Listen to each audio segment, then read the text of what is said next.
Okay, so hello DECA members. My name is Sarah Sunny. I'm your Texas DECA District 7 president, and today I'm here with Miss Olivia. I'm going to let her introduce herself in just a second here. But this is the second Spotlights with Sarah episode, which is such a big deal to me. Thank you guys for all of the love on the first video.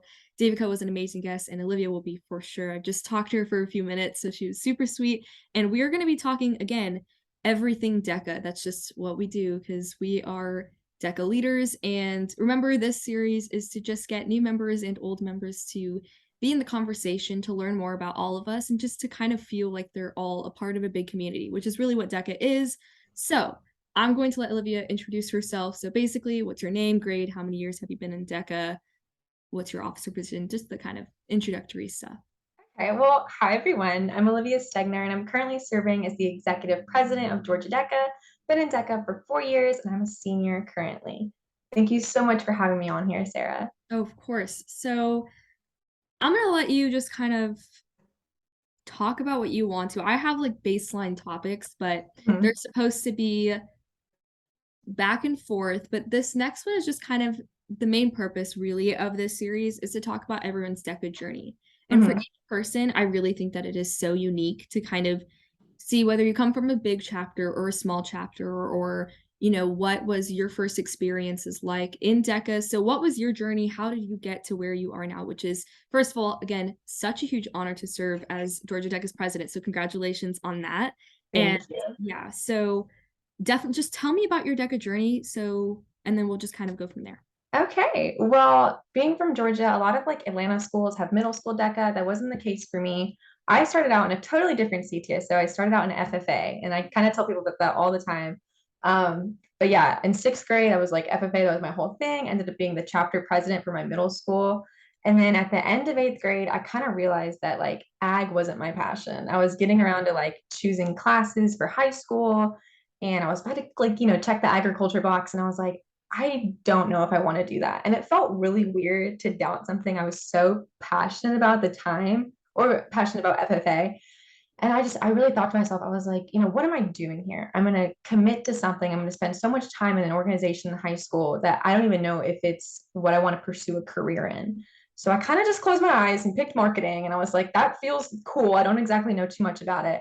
But I ended up quitting FFA in a sense. And, I sometimes I used to feel bad about it that I gave up on something, but I see it more of like, when a door closes, a window opens. And that's kind of where DECA came in, kind of found me. Yeah. I ended up taking sports marketing, the very first class in like a series of three classes. And my advisor told me, she was like, hey, like, I feel like you'd be good at competing. Like, you should come compete at Region for us. And I was like, alrighty. So I competed at Region. I kind of got sucked into it. And here I am now. But I'm so glad that I ended up, going with DECA. I think I really have found my passion within marketing and leadership and all the friends that I've made along the way. And I'm so happy that I found something to put all this passion that I have back into when I knew FFA wasn't it for me anymore. And I think like DECA just has a way of pulling you in. I know Mm-hmm. that for me, I don't know if I definitely haven't talked about this anywhere yet, but at least publicly, but I definitely was like, we have a pretty large chapter. And so when I guess I talked about it last time, how my mom kind of was like, she knew what DECA was. She was like, you should go, it'll be fun. We had something called Rising Freshman Night, and it was like, it had to have been spring or close to spring of my eighth grade year. And you would just come to the high school campus. You would kind of learn about here are some of the freshman classes that you have to take. Here are the extracurriculars. And I was really wanting to get involved very fast in high school. So we had other CTSOs at our school. We have HOSA, we have things like that. But by far, DECA was the largest Mm-hmm. association and everything that was at our school. And just from the get go, you could tell that it was different, And I mean, we don't have FFA. At least it's not as, or I think we do. I can't. Don't quote me on that.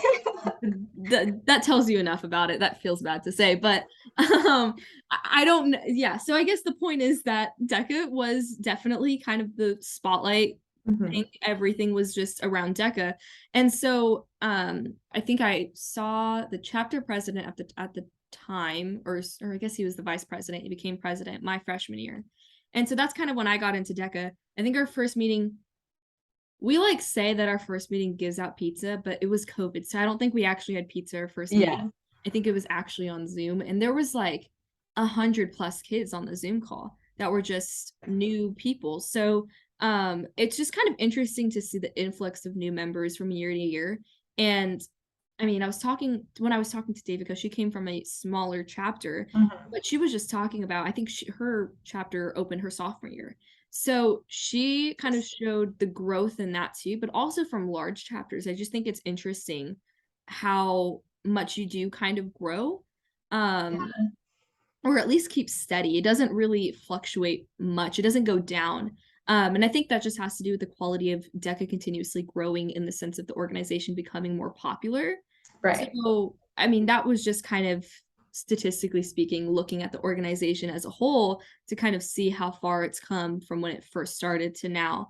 But when it comes to, having a DECA journey, I think it's one of the things I've been talking to my advisor and a bunch of different people lately is kind of prioritization and just taking a look at when you have to make the call for what's right for yourself. Mhm. And it's easy to say that I want to be in so many different things to try out career interests. Fair. It gets you, especially as a freshman, as an underclassman, you can take a look at all of your options and kind of decide what you're interested in. Right. And I actually think I commend you on the fact of you being able to say, I was in FFA, I was good at it, but I wasn't passionate about it. Mhm. And then you made the switch. And sometimes the leap of faith that you make really does push you over the level and gets you to the place where you want to be. And we talk about in DECA, especially, just what success really is. How do you measure that? All of those different things. And you genuinely can't be successful unless you actually want to be. And Right. Oh, I totally agree with that. right. And especially for you, you went from, you said chapter president of Yeah. FFA, which is already a big deal to get, but then you Mhm. went to DECA, and then exponentially your leadership, your Exactly. qualifications, everything went up because you Yeah. were passionate about what you were doing and you wanted to be successful in DECA. So Mhm. it does have a way of roping you in, but when you really get into it, and it's fair to assume that like there are going to be kids who join DECA and just doesn't click with them. Our goal is to try to find out a way that they can still be a part of the organization and find something they love. Because unlike other CTSOs, what I love about DECA is the fact that you have something from automotive services to fashion design. You Oh, have I know. such a wide That's like variety of the things. biggest selling point for like our freshman members, especially we just had our first meeting not too long ago, I think Mhm. on like the 17th. And that was like our biggest thing because I compete in apparel and accessories, and that gets a lot of like, especially the girls, they're like, ooh, Right. fashion, like that's Yeah. something I'm interested in. And that's the thing I love the most about DECA, whereas FFA, and like I don't mean this in any type of negative way, but a lot of they're called CDEs instead of like competitive events. But a lot Mhm. of the CDEs are like very similar things. There's like horse evaluation, dairy judging, Right. poultry judging, a lot of like things to deal with livestock, and that just wasn't what I was interested in. The CDE I did compete in was like parliamentary procedure, which was like a Oh, debate team, and there's yeah. like a That's chairperson. Yeah, Congress. it was That's completely different. Yeah. yeah, it was different than most like whatever else they had in FFA. And I always thought that was interesting because we had like animals, like a barn and everything. I never showed animals. I never was really interested in that Mhm. aspect of it. And the more that I look back at my FFA experience, I'm like, wow, like I was never really into what the main focus of it was. And there wasn't that broad of an options of events. When you Right. get to DECA, there's just so many different Mhm. things. And that's like I said, the biggest selling point that I tell our freshmen and new members in general is the wide variety of competitions, opportunities that DECA has to offer to our members. And I love that so much about DECA. And I think one thing that so we call it our kickoff meeting. Our first meeting is tomorrow, actually. And so but when we were recruiting people to come to the meetings and those type of things, the first thing we kind of asked them is, what are you interested in? Half the freshmen will tell you that they don't know. Yeah. I mean, it makes sense. You don't know. You're going into high school to kind of see what you're interested in. But there are also kids who will say, I want to go into engineering. How is DECA going to help me? And I remember the specific instance. There was this one dad who had, we have our kit camp, which is freshmen come get their schedules, see all the clubs that Wakeland, our school, has to offer. And Mhm. so there was this dad with his son, and he initially I asked him, I was like, have you guys taken a look at the DECA table, whatever it was? And he goes like, oh, no, no, no. I don't think that we want to do DECA. I don't think business is our focus. And then I asked his son, I go like, what are you interested in? And Mhm. he said engineering. And the first thing I told him is that one of our officers is going into engineering. You don't have to be one type of student in DECA. And that's my Right. favorite thing about it. And especially just looking at the wide different types of people that are in it. It's just, I was like, my favorite thing to say is that when you're in DECA, you do kind of manipulate events and the entire concept of it to help fulfill your needs Mhm. and provide skill sets that are going to help you in your career choice. My second example that I told him was that I don't want to go into business. I mean, not initially. I don't know if that'll change in the future, but Yeah. as of now, I want to go into medicine. And I think it doesn't have to be one thing. So, for sure, I think that while there's nothing wrong with being in organizations that are focused to specific things, they do help you if you know what you want to go into. It allows you to get specific to show that you're really interested in this one kind of career aspect. But it's also just business is just such a broad term Mhm. and it No, means it really everything. is. And I love that you mentioned you want to go into medicine because Mhm. we had to like decorate outside our marketing classroom at my high school, and we had to basically say like all the things that our CTSO had to offer. So like the specific CTSOs kind of said their kind of things, but we brought up law, we brought up medicine and how you can use business skills to open your own practice, how you can use marketing to advertise, to get patients and Mhm. clients and that kind of thing. And it's like the business world isn't simply just, like, oh, finance, stocks, like No, that kind of thing. no. It's so broad. And like, I don't know what you compete in. I feel like I do. What do you compete in? I compete and start a business plan. Okay. Okay. I feel like I knew that. Because did you win at Yeah, ICDC? we did last year. Congratulations. Thank you. Thank you. But, like those written events, I don't know too much about written events because I'm a role player myself, Mhm. but Which those we'll written talk events all are about that too. those written events are so easy to manipulate into whatever I you want know. them to be. And I had this friend, she competed in, oh, I totally forgot. I think it was Innovation Plan. Mhm. She did it about like our local career academy because she Yeah. took classes at the career academy. And she did it all about like those classes that really had nothing to do with marketing at all, Yeah. but she spun it into that and it ended up being a really great project. And she Our was idea super, huh? was medical advice. That's Yeah, what our idea was. yeah. And so it's I mean, also just in general. So I'm trying to get my CNA certification, which is certified nursing assistant. Yeah. We have the ability to kind of work with patients in nursing homes and stuff in high school through our career and technical education center. And Mhm. so the first thing that my kind of instructor was like realized about me was that I could talk to people. I could go in front of a patient and just introduce myself and talk to them about their day. And it's Mhm. those soft skills that DECA prepares you for that Right. you're just able to go in front of a judge and answer questions about your product or perform a role play, but those skills translate to every single career. So, and to be fair, every single CTSO has some form of presentational skills. I True. just feel that DECA heavily weighs on it more than others do because they are so content driven in the other ones. So Yeah. just focus Yeah. on the knowledge that you receive, which is just as important. But if you want more freedom in what you can do, DECA is always going to provide you with that. Yeah, and I tell people all the time, I mean, Deca helped me get my job. I work as a cashier at Publix right now, and if Mhm. it weren't for like those role plays that I did, even at the smallest, like the region levels, my region's not that big in Georgia. I'm not from Atlanta, I'm from Warner Robins, which is a much Mhm. smaller town, about 2 hours south of Atlanta. And even like at a smaller region competition, like those like one-on-one like interview style role plays just prepared me in getting comfortable, like just talking to people Right. and speaking to people in a professional way.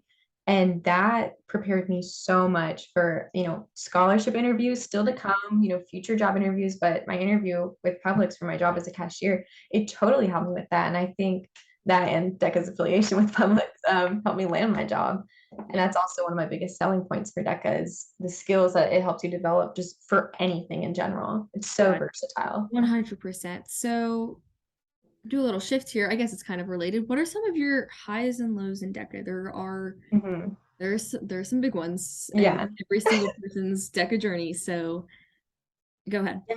Okay. So I think one of my biggest highs was this past year at ICDC. I ended up being a finalist in apparel and accessories. It was Congratulations. not, thank you. It was not something I was like expecting to get. Like I Right. said, I've been decent at role play, speaking to people. I don't think I put as much effort into it that I like wanted to. I didn't study as much for the test that I wanted to. But hearing my name called, I was like, I assumed that I had just gotten like the top 10 for like one of the role Right. plays. Like those the blue medals? I Or is it the silver ones? One of them. think it's like the white one. I don't know. I feel like hanging Oh, on the okay. wall back Okay. here. I have them hanging over there too. So like But look yeah, at I them was so fully color. expecting that. And they called my name for like top role play one. And I was like, okay, like I thought I killed that role play. Like I'm glad I Right, got this. right. And then But they you weren't called sure me about the for, test. yeah, that's really what it was. And then they called me for finalist, and I was like, really? I was like, huh. And I like ran all the way around like the Yeah. stadium and tried to find my name. Um, but that was one of my biggest highs just because, and like that kind of thing, like I was a finalist the year previous, but it was virtual. It was an online, like Right, for online ICDC, and it was for SBE retail. right. And I was with a team with two other very experienced DECA members. One of them was the Georgia DECA state president at the time. So Mhm. I felt that. I mean, even though I did contribute, I kind of feel like they carried a little bit. So, Right. but last year really was like one of my biggest DECA highs was when getting that finalist because it was just me. And Mhm. it felt to me just so I don't want to say like impactful. I don't know. It really like shook me because I had all these like leadership positions. I'm currently served as a chapter president of my own chapter as well as a Right. state president. And these things are amazing, but it's just like becoming a finalist. That was like my biggest That's thing. it's a different kind of experience. So I am also my chapter's president. And Hmm. the leadership side of DECA and the competition side, while they intertwine a lot, they are different. Hmm. They're more different than people realize. It's just a different mindset, I think, when you're leading a district or a state versus going in there just like every other competitor Yeah. and competing. There's something that's something just fun about the idea of just being like every other member for once. You Right. go in there, everyone's in the exact same boat, and you go in there and you're about to pee your pants in front of that judge. So I mean, 100%. And I have to say ICDC was definitely a high for me too. It was, Mhm. I mean, I think I talked about this last time with Devica. So we were finalists my freshman year. So I'm a junior this year. Mhm. And so we got fourth at ICDC in the same event, but one of our, at least mine, I don't know, but I can't speak for them, but one of my biggest things that I was talking about with her was there's something that like the virtual competition just made me second guess myself because the following year I didn't know if we deserved it because I was just Mhm. virtual is such a different platform. Is it going to translate in the in-person competition? Right. And then it did. But I mean, walking into that room, I knew that we were prepared. Mhm. But it's just those backhanded thing. And it's just, I mean, it's the same thing with any officer position where you feel like, did I do all the work? Did I do everything I possibly could have done to deserve this position? And if I don't get it, then it's okay. So I think it's just kind of a hard mindset to kind of convince yourself that I have actually done everything. Um, Yeah. and just kind of be like, this is the best it's gonna be. I've put my blood, sweat, and tears into this. That's just kind of like literally the countless nights that we spent working on stuff. Yeah. It's just very interesting to kind of see that there are more people who relate to that than I thought. Yeah. Because um I mean, obviously you deserved it. Thank You're a you. lot of the year before because you did it again. So Yeah. um but it does kind of get in your head just the different platforms, I think. So I don't know. That was just something that was my opinion when I. No, I love that. And as for Deca Lows, I don't Mhm. know. For me, when I think about my DECA journey, my DECA experience in total, it's like Right. this, I feel Well, like. let's not say lows. Let's just say struggles. So what Okay. is something that, not something that you were Oh, upset okay. about, but I kind of have two things. I want to say the okay. first thing I was thinking of, but now I have a better one. But the first thing I was thinking of was my freshman year. I made the same mistake when I used to be an FFA, was that I was never like, I was not that involved my first year in it. It's like Mhm. sixth grade FFA. I was not very involved. I didn't go to any of the conferences. Did you say sixth Towards grade? yeah, and when I was an FFA. We And don't that have middle school stuff. really, No. that's crazy. We have That's like middle crazy for me school that sixth DECA. graders can do it. Yeah. But I didn't go to any like the conferences. I didn't compete my sixth grade year. And I was like, and like at the very end of it, I was like, I'm kind of into this. I want to run for a chapter office position. Mhm. But when I got into Deca in high school, I said, I'm not going to make that same mistake. I'm going to be involved my freshman year. Mhm. But I still wasn't involved as I look back and as I could have been. Yeah. I mean, I did compete my freshman year, which I congratulate myself for because I was very afraid. But and I did run for used to be a director before you're an officer in my chapter, but I did run for a director position. But I didn't go to like our fall leadership development conference. I didn't go to our fall rally. And then ICDC I don't think I would have went to ICDC anyway because I didn't place at state, but Yeah. ICDC got canceled that year. But I did go to state. But I just wasn't involved as I wanted to be. But I don't know if I consider that Deca low. It's more kind of like a Deca No, like I guess that makes stepping sense. stool. It kind of was a struggle though to kind of, you're just kind of in your mindset of I was Yeah, a little bit too nervous to fully yeah. launch myself into it in the first place. But my other thing I was going to say was because I'm a two-term state officer. Last year, I served as Mm. Georgia Deca's vice president of leadership. That deserves another So congratulations. thank you. Yeah. So last year, one of the things I struggled with, and I don't think it like people ever noticed, but was public speaking, which I think is a general very big struggle for a lot of people. Mhm. Um, but I don't know, I would just get so worked up about like the smallest things I had to say. Like I had to say the Pledge of Allegiance for almost every single conference that we had, and I would just get so worked up over a Right. speech that's like every single day in school. Like something I like know so well, Right. and I'm like, what if I forget it? It was so much of a I don't know if I want to say if it's a confidence thing, but it was very much in my head. Yeah. It wasn't the fact that I thought I couldn't do it because I know I could. It's just talking in front of a microphone. But I was so in my head about it. And I remember at our fall leadership development conference, which it was held at Six Flags and it was in November. So it was kind of like midpoint throughout my term.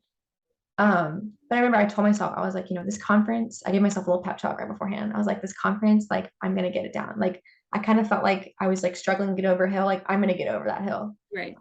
I kind of made it a point to myself, a goal. I was like, I'm going to be able to do this. Mhm. And I did. And I surprised myself.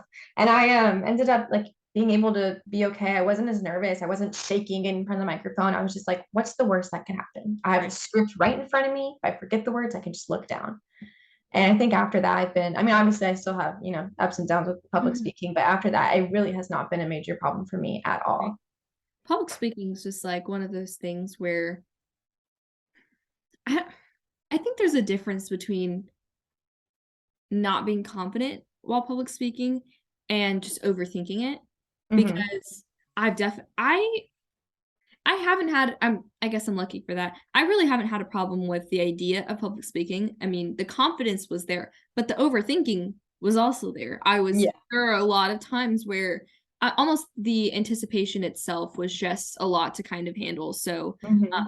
I guess that also, yeah, 100% makes sense. And that's a struggle that a lot of members and leaders deal with in DECA. Yeah. Yeah.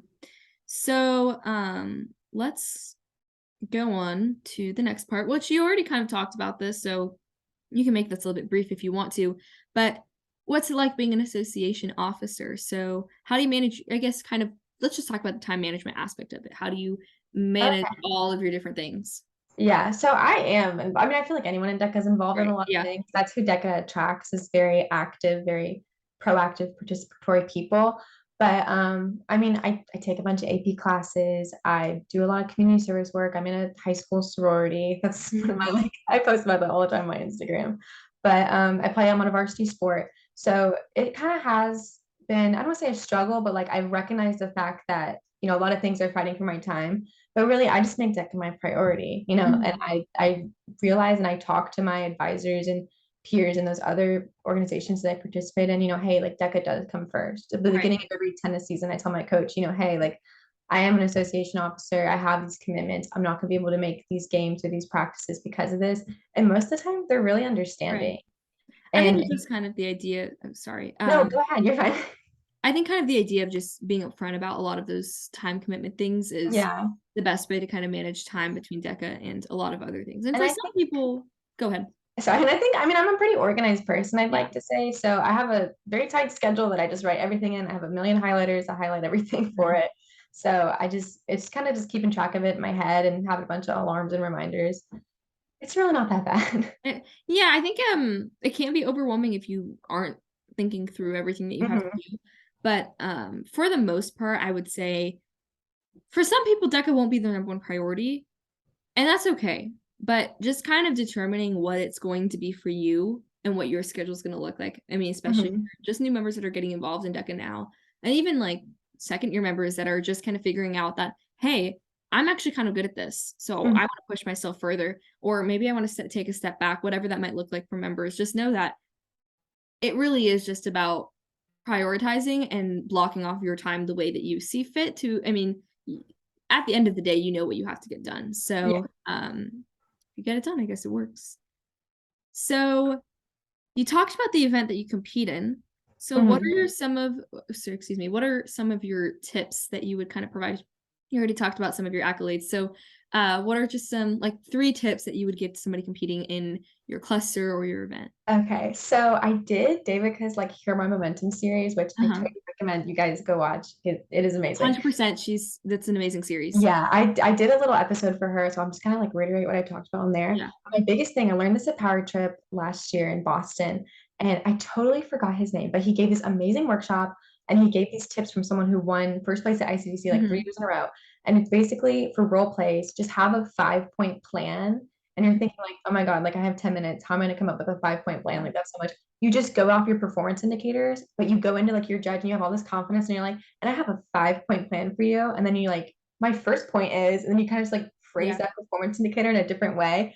I don't know. For me, it just helped me structure that whole role play because it can get confusing. Like Mhm. there's like 5 performance indicators, a whole scenario. There's like questions. It's a lot of things, like a lot of content to worry about. So when you just structure everything like the best Mhm. way that you can around that 5-point plan, to me, it just makes it all flow a lot easier.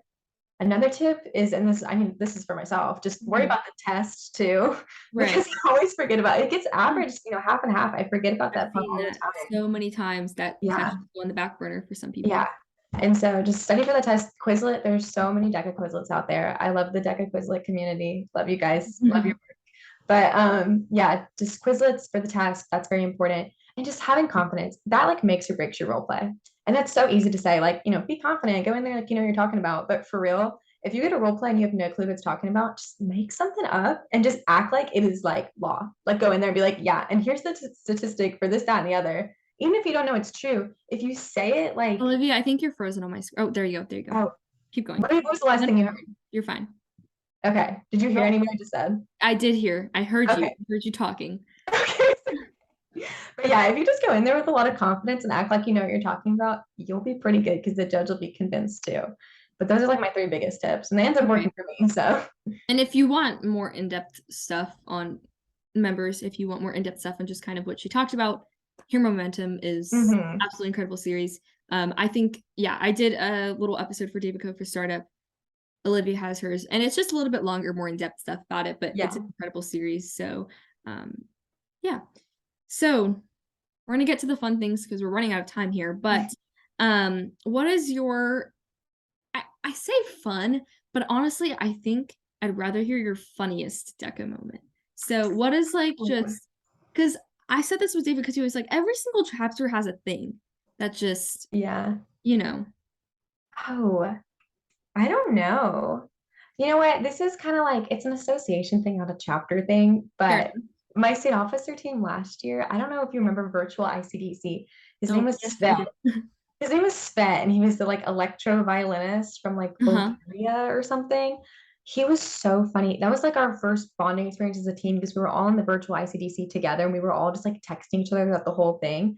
And we thought this Svet guy was so funny. And it ended up becoming like our group chat name. Like instead of state officers, it was Svet officers. That's It was really like funny. the biggest inside joke for us. And I remember at like our CTSO training, like our VP of career development, we made a little hat for her that says like I love Svet.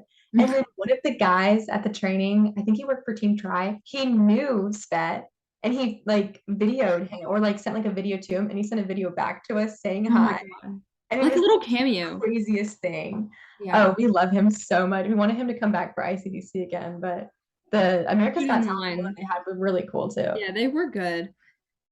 That is actually pretty funny. Like the We were little so hat. obsessed with him for no reason. Yeah, I mean, it's just like the weird thing. Sometimes you just cling on to like the most niche, absurd things Yeah. that happen. But the last thing, we have 3 minutes left, so I think this is like a good place for you to just talk about advice. Mhm. So whatever kind of capacity you want to talk about it in, but just kind of directed towards members and whoever, just kind of what you want to talk about. Um, as somebody in your position and Mhm. as a competitor, what are just kind of your biggest tip? Like not Okay. tips, but like really just advice. I talked about this on my very first Leadership with Liv episode, but this quote that I love that are words to live by is there's no growth in the comfort zone and there's no comfort in the growth zone. And that's my biggest thing. If there is something like that you want to pursue, a dream that you have, a goal that you have, and you feel nervous, anxious, reserved, if you have any type of doubt in your mind, just know that the longer you stay in that doubt, the longer that you stay in that comfort zone, you're not going to grow. You're not going to reach that goal if you stay comfortable. You have to become uncomfortable, which is, kind of how it works. You have to step outside of that comfort zone to get where you want to go in order to grow. And that's been one of the biggest lessons I've learned throughout my entire journey in DECA, not just as a state officer, but even as a chapter officer. You have to take those small risks that, yes, they'll make you scared in the moment, but the reward is so much bigger. The not just the impact that I've made, but the impact that other people have made on me, the people that I've met, the experiences I've made throughout my terms, both in my chapter and in my state, are so priceless to me. And I'm so thankful to past Olivia for having that courage and that strength to just take that step outside of her comfort zone to actually, do it. Yeah. And I know it seems so hard, it seems so big in the moment, but just know that doing that and getting outside of that comfort zone and just taking that uncomfortness, it's not even a word, but just for a minute, that reward that you'll receive afterwards is just so huge. That would be my biggest piece of advice. That's probably the best advice that you can give to pretty much anyone, DECA or not. So, thank you so much for coming on here. I think that's the perfect way to end this episode. I'm Thank you going to for hold you having back me. for just a second after I hit end on the recording. But to everyone watching, thank you guys so much for watching this episode. Olivia, you were an amazing guest, Thank and I'm you. so excited to continue this series with more people. And just know that you guys can contact us at any time if you have any concerns or questions just regarding DECA, or really if you're just wanting to talk, we'd be more than happy to have a little chat with you guys. But yeah, so I will see you guys in the next one. Bye. Thank you for watching.